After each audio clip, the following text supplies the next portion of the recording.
आज हम लोग पढ़ने वाले हैं रिलेशनल मॉडल कांस्टेंट। कांस्टेंट का मतलब क्या होता है? कंडीशन। तो रिलेशनल मॉडल के क्या क्या कंडीशन है आज के वीडियो में हम लोग डिस्कशन करने वाले हैं।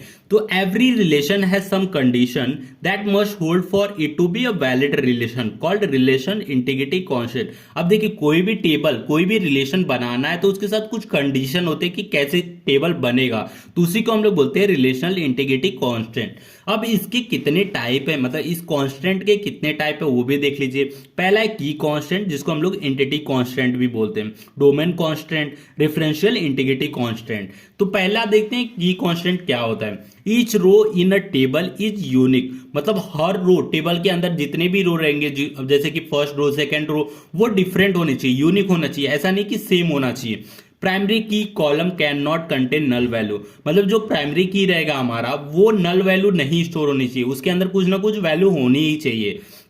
Each table can have only one primary key which can consist of single और multi value column composite primary key।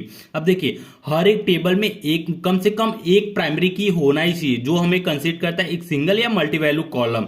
तो इसीलिए मतलब एक की के अंदर आप मल्टी वैल्यू भी की एट्रीब्यूट ले सकते हो, लेकिन एक की प्राइमरी की होना ही चाहिए। तो ये की कांस्टेंट है। अब दूसरा है हमारा डोमेन कांस्टेंट। डोमेन कांस्टेंट क्या होता है? Every attribute is bound to have a specific range of value, मतलब जैसे कि रिलेशनल मॉडल के अंदर जितने भी एट्रीब्यूट रहेंगे या कॉलम रहेंगे वो कुछ स्पेसिफिक रेंज ऑफ वैल्यू मतलब कंटेन करते हैं। जैसे कि अगर नाम, हम लोग किसी का नाम लिख रहे हैं तो वो इंटीजर वैल्यू नहीं होना चाहिए, वो कैरेक्टर वैल्यू ही होना चाहिए, स्ट्रिंग होना चाहिए।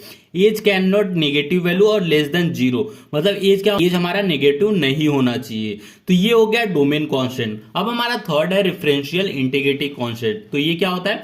Works on the concept of foreign की, ये काम करता है फॉरेन की पे। फॉरेन की क्या होता है? और फॉरेन की is a key attribute of the relational model then can refer in other relation, मतलब फॉरेन की हम लोग उस की को बोलेंगे जैसे कि एक रिलेशन में, एक टेबल के अंदर वो एट्रीब्यूट है, वही एट्रीब्यूट दूसरे टेबल के अंदर भी सेम डेटा कंटेन कर रहा है, मतलब दो टेबलों को जोड़ने का काम करता है रेफरेंशियल इंटीग्रिटी कांस्टेंट। तो ये तीन रिलेशनल मॉडल के कांस्टेंट है, और भी हैं लेकिन ये तीन इंपॉर्टेंट है। तो वीडियो अच्छा लगा तो प्लीज वीडियो को लाइक और हमारे चैनल को सब्सक्राइब जरूर कीजिएगा।